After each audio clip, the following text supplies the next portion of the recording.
अस्सलामुअलैकुम my YouTube family. उम्मीद है आप सब खैरियत से होंगे। और आज हम देखेंगे एक बहुत ही सिंपल सा topic, lytic cycle. Lytic cycle हमें पता है बैक्टीरियल सेल के अंदर होता है और इसके ऊपर बैक्टीरियल सेल पे आके एक वायरस अटैक करता है और उस वायरस का नाम है बैक्टीरियोफेज। बैक्टीरियोफेज जो है इसकी भी आगे से फर्दर भी अगर हम देखें तो अगर करैक्टरिस्टिक्स देखें या फिर हम कह सकते हैं कि जो बैक्टीरियोफेज की आगे से टाइप्स हैं वो कौन कौन सी हैं जो लिटिक साइकिल में मेनली इन्वॉल्व होती हैं, तो इसमें आते हैं टी-फेजेस।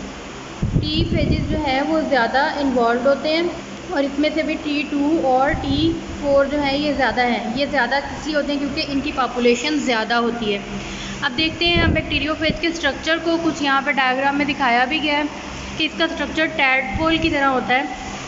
अब अपर पोर्शन इसका हेड कहलाता है, डाउन पोर्शन जो है इसका टेल कहलाता है। हेड जो है वो ज़रा सिंपलर स्ट्रक्चर है और टेल वाला जो स्ट्रक्चर है वो कॉम्प्लेक्स होता है।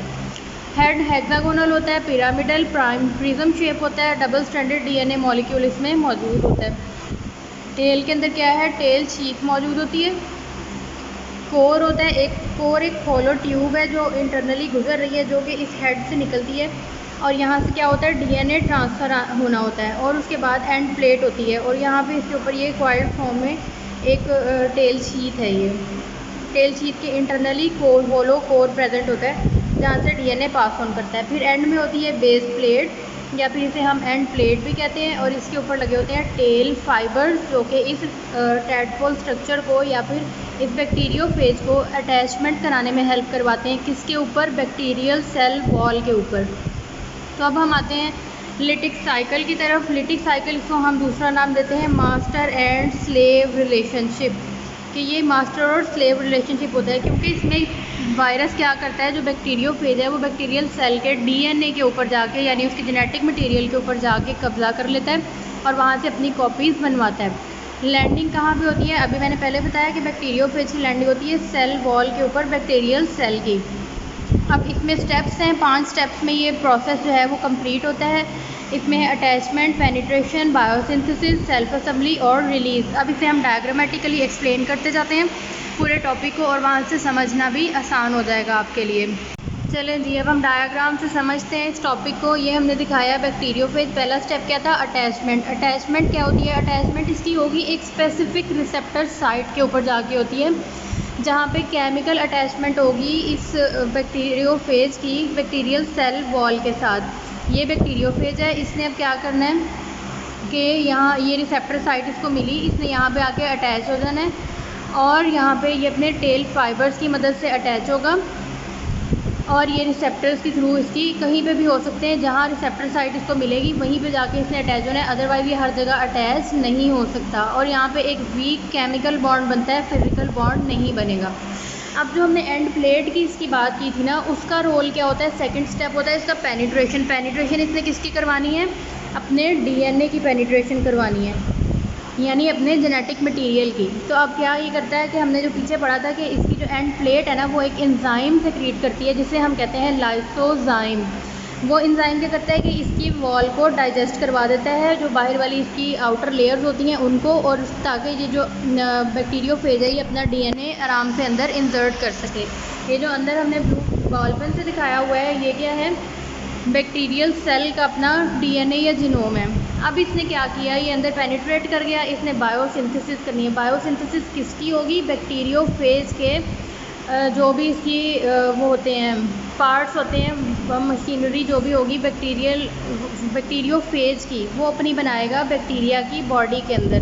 यानी बैक्टीरिया से कहेगा कि तुमने अब अपना डीएनए जीनोम कुछ भी नहीं बनाना और वो वायरस जो है यानी बैक्टीरियोफेज जो है वो अपने पार्ट्स बनाना शुरू कर देगा और फिर उनको असेंबल करेगा। चौथे स्टेप में असेंबली होती है, सारे स्टेप्स इकट्ठा हो जाएगा, सारे कंपोनेंट्स गैदर होते हैं, एक नया वायरस बना देते हैं और एक सेल के अंदर जो है ना वो 100 से 200 कॉपीज़ बन सकती हैं बैक्टीरियोफेज की विद इन 25 मिनट्स।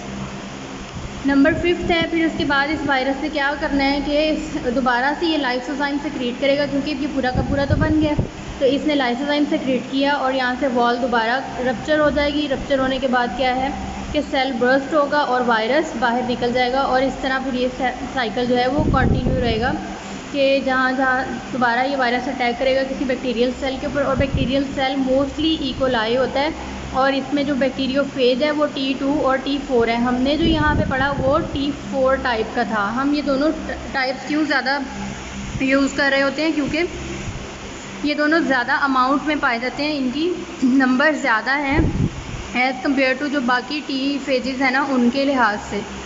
तो ये था लिटिक साइकिल, बहुत ही सिंपल सा है लिटिक साइकिल कि इसमें पहले अटैचमेंट हुई रिसेप्टर साइट के ऊपर आके, रिसेप्टर साइट से इसने क्या किया, केमिकल बॉन्ड बनाया, फिर उसके बाद पेनिट्रेशन करनी है। पेनिट्रेशन करने से पहले लाइसोजाइम एंजाइम सेक्रीट करेगा, एंजाइम सेक्रीट हुआ, सेल वॉल यहाँ से डाइजेस्ट हुई, डाइजेस्ट होने के बाद पेनिट्रेशन हुई, पेनिट्रेशन के बाद इसने बायोसिंथेसिस या होस्ट की सेल मशीनरी के ऊपर जो उसका वायरल कंपोनेंट्स थे वो बनाए हैं अपनी होस्ट की बायोसिंथेटिक मशीनरी के ऊपर कंट्रोल करके, कि उसे अपना जीनोम DNA नहीं बनाने दिया बल्कि अपना बना लिया, और जो उसका ऑलरेडी मौजूद था उसे भी इसने क्या कर दिया, बर्स्ट कर दिया। फिर अपनी सारे कंपोनेंट्स को ये इकट्ठा करेगा, दोबारा से वायरसेस बन जाएंगे, यानी बैक्टीरियोफेज के अंदर बनेगा, और अपनी कॉपीज़ बना के इसे दोबारा लाइसोजाइम से क्रिएट करना है, सेल वॉल को रप्चर करेगा, रप्चर करके जो ये वायरसेस हैं वो रिलीज़ आउट हो जाएंगे, और इस तरह आगे जाके फिर दोबारा किसी और बैक्टीरियल सेल को इन्फेक्ट करेंगे। सिंपल सा ये प्रोसेस है। आई होप सो आपको समझ आ गई होगी इसकी। अगर हम देखते हैं कि नॉर्मली मतलब ये तो हमने इन 25 मिनट्स कहा ना, लेकिन एक सेल के अंदर 1000 तक भी बैक्टीरियोफेज की कॉपीज़ बन सकती हैं।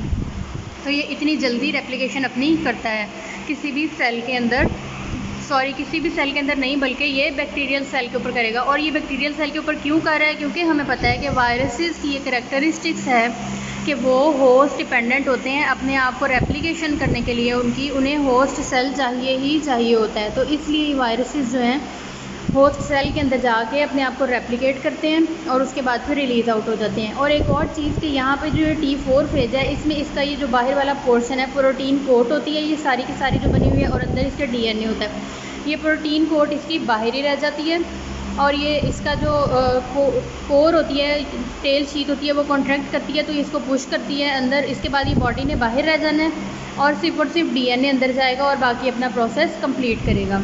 तो this is all about lytic cycle. Thank you so much. अल्लाह हाफिज़।